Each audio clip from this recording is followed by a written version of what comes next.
Bismillahirrahmanirrahim. Assalamualaikum warahmatullahi wabarakatuh. Nama saya Muhammad Saleh.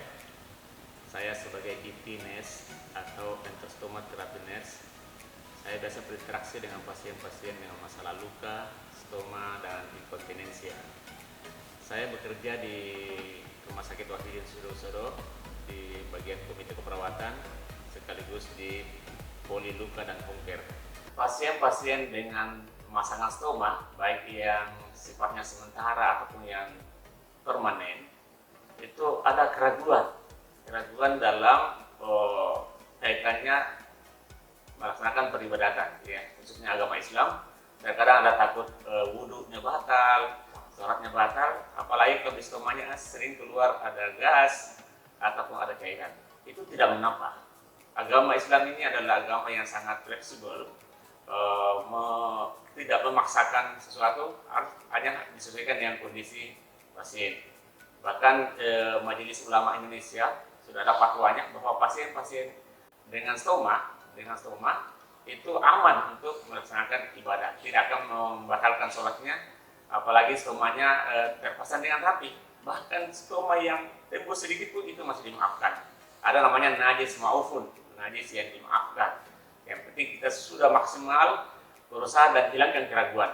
Kita jalankan saja ibadah kita, insya Allah Allah Maha mengetahui kondisi kita. Jadi nggak usah ragu, nggak usah khawatir. Silahkan beribadah seperti biasa. Jika mampu berdiri, silahkan berdiri. Jika tidak mau berdiri, silahkan duduk. Ataupun kalau memang sudah tidak bisa, silahkan berbaring.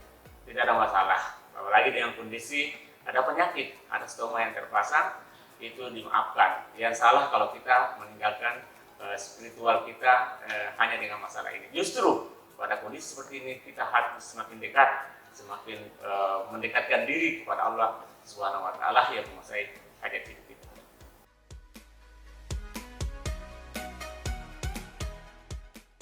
Iya. Kemudian terpasangnya stoma di salah satu bagian abdomen kita, baik itu bersama dengan usus ataupun urin atau saluran kencing, itu sesungguhnya bukanlah suatu aib, ya, bukan suatu aib atau bukan suatu hukuman yang harus menimpa kita, tapi itu adalah suatu hal yang merupakan bagian dari ketentuan yang harus kita lewati. Kita terima aja sebagai bagian dari perjalanan hidup kita. Sehingga orang-orang yang mengalami stoma ini, kita juga sebagai masyarakat atau keluarga pasien tidak usah menjauhi.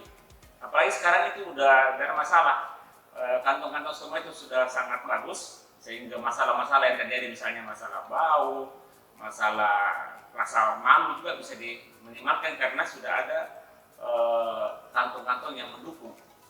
Beberapa teman-teman saya di luar sana, ada teman saya itu yang stoma dan dia bergaul PLN, tidak masalah, dia tetap aktif bekerja sebagai PLN, memperbaiki instalasi listrik.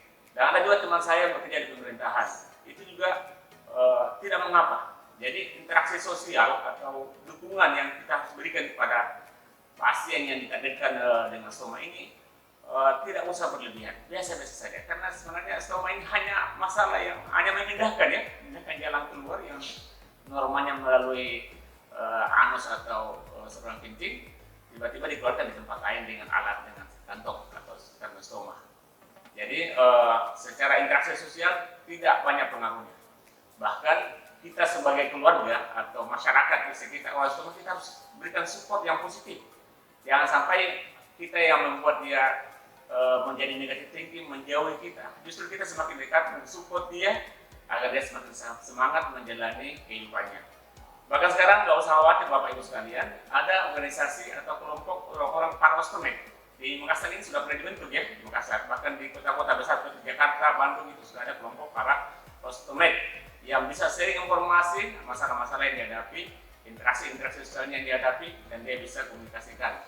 Nah, sekarang tidak ada masalah karena sudah ada grup-grup komunikasi yang bisa dibentuk walaupun berjauhan.